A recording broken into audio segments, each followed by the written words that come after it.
Hi, I'm professional sports handicapper Ross Benjamin of RBWins.com. It's Saturday, June 6th. Time for another edition of my NFL regular season win totals.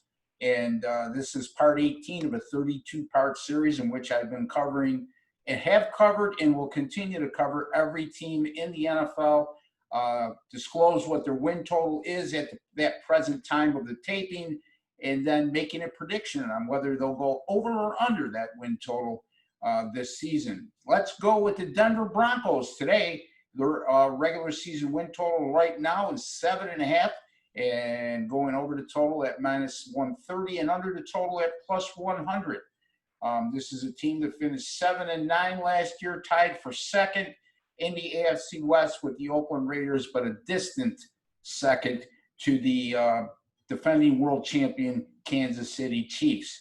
This is an offense that's going to be very talented but extremely young.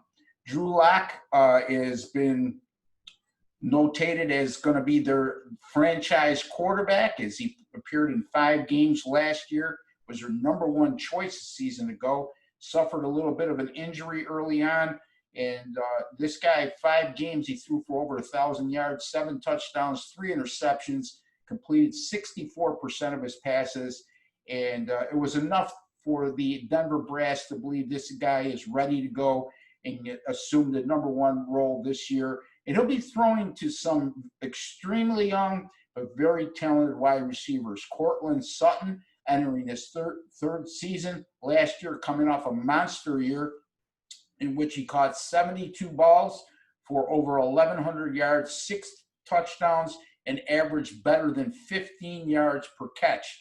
Then they drafted Alabama wide receiver Jerry Jeudy in the first round, and then Penn State wide receiver KJ Hamler in the second round.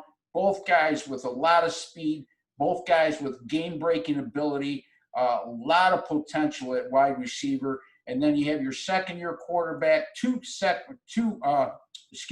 rookies at wide receiver, as well as a third-year player at wide receiver. Very, very young cast. I can't emphasize that enough.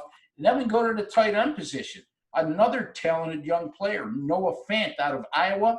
He'll be entering the second year as a rookie last year. Not bad. 40 catches for 562 yards and 3 touchdowns, and averaged 14.1 yards per catch.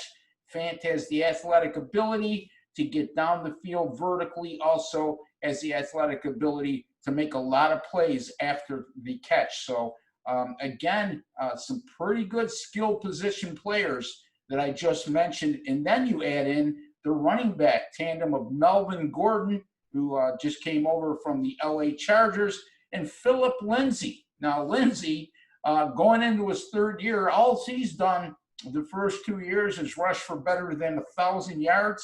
And then how does he get rewarded? Well, they go out and they get Melvin Gordon, and obviously Gordon's going to be their #1 back. Keep this in mind, though, folks. Think about Gordon. Last year, he was fumble prone. He held out at the beginning of the year, played in 14 games, lost 4 fumbles a season ago. In his 5-year career, he's only rushed for better than 1,000 yards 1 time.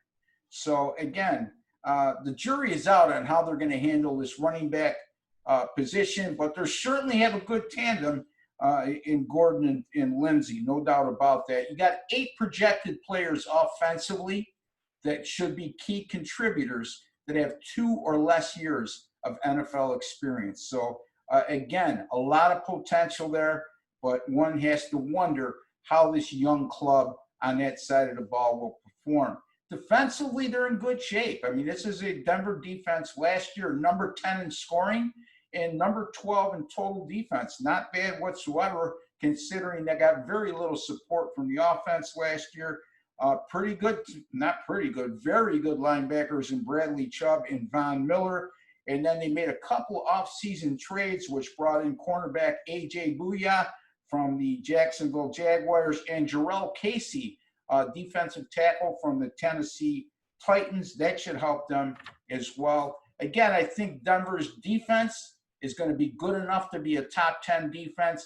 The question will be is how the Denver offense, as talented on paper as they are, They're still very young. Myself, I think they're still a year away from being a top offense. With all that being said, in the same division with Kansas City, I'm going under the total of 7.5 wins here at money line odds of plus 100. That's the Denver Broncos under 7.5 wins at money line odds of plus 100. Until the next time, God bless. Take care, folks, and we'll talk to you soon.